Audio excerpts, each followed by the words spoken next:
రామారావు గారు, వైఎస్ఆర్సీపీకి సినిమా వాళ్లకు మధ్యలో ఒక చిన్న డిస్టర్బెన్సెస్ వచ్చాయి, రైట్? సో టికెట్ల విషయంలో కావచ్చు, రిలీజుల విషయంలో కావచ్చు, ఆట విషయంలో కావచ్చు, మనం చూసాం. అంతా సర్దుమణిగిపోయింది, అంతా బాగానే ఉంది, కూల్గానే ఉంది అని చెప్పుకొచ్చారు.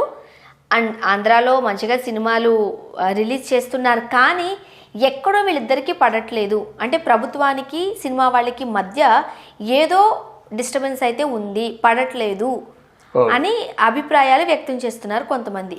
నిజమేనా? ప్రభుత్వానికి సినిమా వాళ్ళకి ఇక్కడ ప్రధానంగా కొన్ని లోపాలు జరిగాయి. లోపాలంటే మనకి ఆదిలో ప్రభుత్వానికి సినిమా ఫీల్డ్కి మధ్య చాలా సత్సంబంధాలు ఉండేవి. ఒక బ్రహ్మానందరెడ్డి, ఒక ఇది నీలం సంజీవ్ రెడ్డి, అట్లాంటి వాళ్ళు ముందుగా కబురు చేసేవాళ్ళు ఎన్టీ రామారావు గారింటికి. ఏమయ్యా చెన్నపట్నం వస్తున్నా, మీ ఇంటికి రమ్మంటావా, ఓ పూట నీతో మాట్లాడి వెళ్దామని ఉంది అని ఎన్టీ రామారావు గారి పెర్మిషన్ తీసుకొని వచ్చేవారు. అలాగే నాగేశ్వరరావు గారి పెర్మిషన్ తీసుకొని వచ్చేవారు. అయితే నాగేశ్వరరావు గారు హైదరాబాద్లో ఉండే కారణం చేత ఎక్కువ మంది రాజకీయ నాయకులతో సత్సంబంధాలు ఉన్నాయి. అలాగుండేది, అంత నీట్గా ఉండేమాట. అసలు మీరు ఏమైనా చెప్తే మా భాగ్యం, వి విల్ డూ ఇట్ అనే పరిస్థితుల్లో రాజకీయ నాయకులు ఉండేవారు అన్నమాట. ఆ పరిస్థితుల నుంచి ఇప్పుడు సినిమా వాళ్ళని గెట్అవుట్ అనే పరిస్థితి వచ్చింది. సినిమా వాళ్ళకి అపాయింట్మెంట్ ఇవ్వను అనే పరిస్థితి వచ్చింది. సినిమా వాళ్ళు భయభ్రాంతులైపోయి ముసుగేసుకున్న పరిస్థితులు వచ్చాయన్నమాట.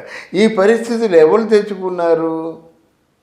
సినిమా వాళ్ళే తెచ్చుకున్నారు. సో తప్పైతే సినిమా వాళ్ళదే అంటారా? డెఫినెట్గా. ఎలా అంటారు? ఎందుకంటే వాళ్ళు అసలు ముందు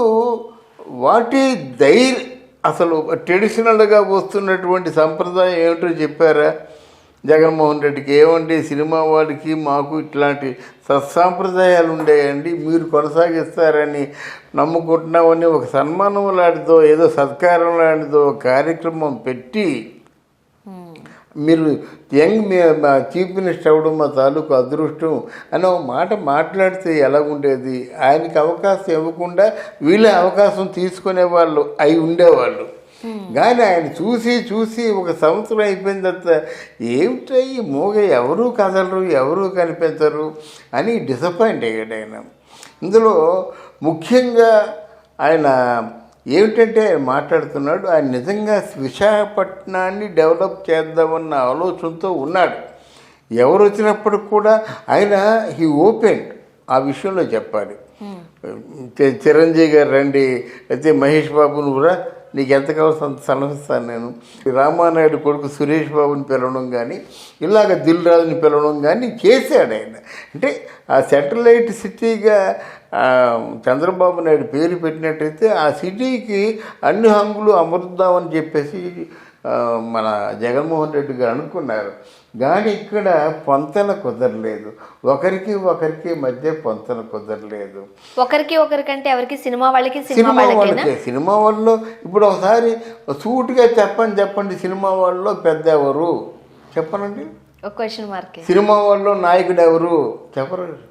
దాసరి నారాయణరావు గారు పోయిన తర్వాత ఆ ప్లేస్ లో అంతటి పెద్ద వ్యక్తిని మరలా మనం చూడలేదు.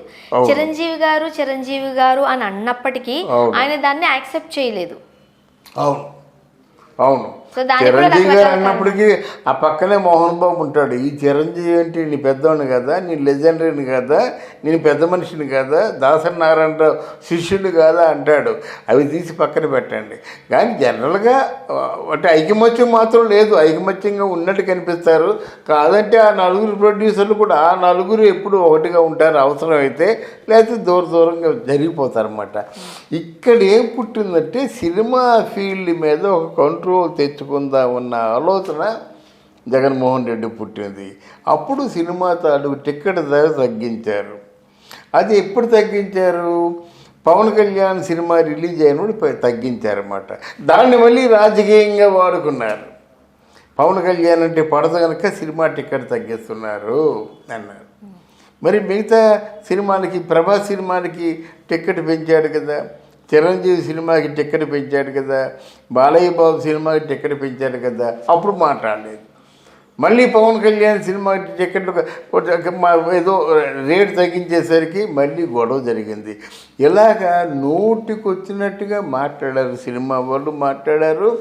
వాళ్ళు కూడా అక్కడ పేరుని నాని, ఆ పేరుని నాని గారు ఏం చేశారు పాపం, ఈ సినిమా వాళ్ళ గురించి తెలియక మోహన్ బాబు గారు ఏదో బ్రేక్ఫాస్ట్కి రమ్మంటే చెప్పా పెట్టకుండా బ్రేక్ఫాస్ట్కి వెళ్ళిపోయాడు.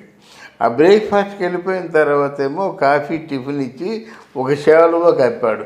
కాఫీ టిఫిన్ చేసినందుకు శాలువా ఎందుకు, ఆ శాలువా కప్పగానే ఆయన తాలూ పదవి ఊడిపోయింది. ఇంకా అక్కడి నుంచి సినిమా ఫీల్డ్ గురించి మాట్లాడే ఒక నాయకుడే లేకుండా అయిపోయినాడు. పేరుని నాని ఉన్నంతసేపు పాపం మంచి సినిమా ఫీల్డ్ మీద మంచి యాక్షనే తీసుకున్నాడు. ఇప్పుడు ఏమైందంటే వాళ్ళకి పెద్ద లోపం ఏంటంటే ఏ మంచు విష్ణు ఎవరో వంటగది వరకు వెళ్ళారని చెప్పుకుంటారు తప్ప యాక్చువల్గా జగన్మోహన్ రెడ్డితో సత్సంబంధాలు ఉన్న వాళ్ళు ఎవరు లేరు. యాక్చువల్గా జగన్మోహన్ రెడ్డి గారి కుటుంబానికి రైట్, మోహన్ బాబు గారి కుటుంబానికి బంధుత్వం కూడా ఉంది. అయినా సరే మరి మోహన్ బాబు గారు ఎందుకు స్టెప్ తీసుకుని ఆయన పిలవకుండా ఎలాగెత్తారమ్మా? బంధుత్వం ఉంటే మాత్రం మోహన్ బాబు ఏంటంటే ఆయన పిలవాలి కదా, రండి పెద్దవాళ్ళు మీరు పర్సూ చేయండి అని చెప్పాలి. అసలు యాక్చువల్గా అలీకి ఇచ్చినటువంటి దాన్ని ఏమంటారు, ఆ మీడియా కంట్రోలింగ్ లేకపోతే పోసాని కృష్ణమూర్తికి ఇచ్చినటువంటి ఫిల్మ్ డెవలప్మెంట్ కార్పొరేషన్ చైర్మన్ పదవిను మోహన్ బాబుకి ఇవ్వాలి. ఎందుకంటే మోహన్ బాబు చేత అటువంటి పనులు చేయించుకున్నాడు, అమ్మనా బూతులు తిట్టించుకున్నాడు. మోహన్ బాబు అతి కీలకమైన వ్యక్తి కదా తెలుగుదేశం పార్టీలో. ఎప్పుడూ ఎన్టీ రామారావు పక్కనుండే వ్యక్తి చంద్రబాబుకి అతి అతి అతి అత్యంత ఆప్తులు మాట. అటువంటి అంత కీలకమైన వ్యక్తి నోటుకొచ్చిన తిట్టి ఆ తెలుగుదేశం పార్టీ ఓటమికి ఒక కారకుడు అయినటువంటి అంత పెద్ద లీడర్కి ఒక పొజిషన్ ఇవ్వకపోతే ఎలా ఉంటుంది? చాలా డిప్రెస్ అయిపోయాడు ఆయన. అలాగే ఇప్పుడు మంచు విష్ణు నేను వంటగదికి వెళ్తాను, వంటగదికి వెళ్తే మాకేం కావాలి? నువ్వు వంటగదికి వెళ్తావు, ఇంకెక్కడికి వెళ్తావు, మాకెందుకు దండగా? నువ్వు సినిమా ఫీల్డ్కి ఏమైనా మంచి మాట్లాడి తీసుకొచ్చావు. అప్పుడు అన్నావు కదా నాకు ఇద్దరు ముఖ్యమంత్రులు మంచి రిలేషన్ ఉందని చెప్పావు. మరి ఆ ఇద్దరు ముఖ్యమంత్రులు అంటే ఆ ముఖ్యమంత్రిని నేను మాట వినలేదు, ఈ ముఖ్యమంత్రిని నేను మాట వినలేదు, నువ్వేమో మా అసోసియేషన్కి ఒక పెద్ద బిల్డింగ్ నీ సొంత డబ్బులతో కడుతున్నావు, అది కాలగర్భంలో కలిసిపోయింది.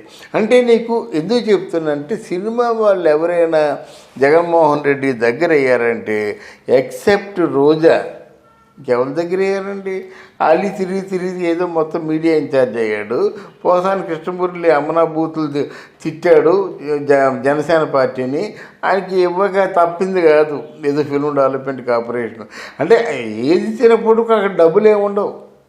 ఇప్పుడు అక్కడ మీడియా ఇన్ఛార్జ్ అయినా ఇక్కడ ఫిల్మ్ డెవలప్మెంట్ కార్పొరేషన్ అయినా ఎవరికైనా డబ్బులు ఏమి ఉండవు. డబ్బులు లేకుండా పదవులు ఇప్పుడు లక్ష్మీపార్తి ఉంది కదా, అప్పుడప్పుడు ఆఫీస్కి వెళ్తుంది, ఫ్యాన్ వేసుకొని కూర్చుంటుంది, ఎండ వస్తే ఏసీ వేసుకొని కూర్చుంటుంది తప్ప ఇంటి దిగబెట్టినంత వరకు ఒక కారు ఉంటుంది. ఇది తప్ప వీళ్ళకేమో లక్షలు కోట్లు ఏమి ఉండవు. ఈ మిగతా మినిస్టర్లు దండుకున్నట్టు వాళ్ళు ఏమి దండుకునే అవకాశాలు లేవు అన్నమాట. అందువలన సినిమా వాళ్ళు ఎందుకో దూరంగా ఉన్నారమ్మా. ఈ కారణాల చేత దూరంగా ఉన్నారు. ఈయన పిలవలేదు, సినిమా వాళ్ళని భయపెడదాం అనుకున్నాడు.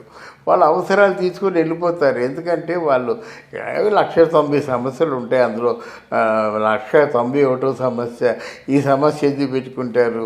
కానీ ఈయన కూడా జగన్మోహన్ రెడ్డి కూడా ఎన్నో ప్రాబ్లమ్స్ ఉంటాయి. ఆ ప్రాబ్లమ్స్లో సినిమా వాళ్ళు మన దగ్గర రావటం లేదని ఎందుకు అనుకుంటాడు? కానీ ఎలాగా ఒకరికొకరు దగ్గర అయినట్టు దగ్గర అయ్యి దూరం అయిపోయారన్నమాట.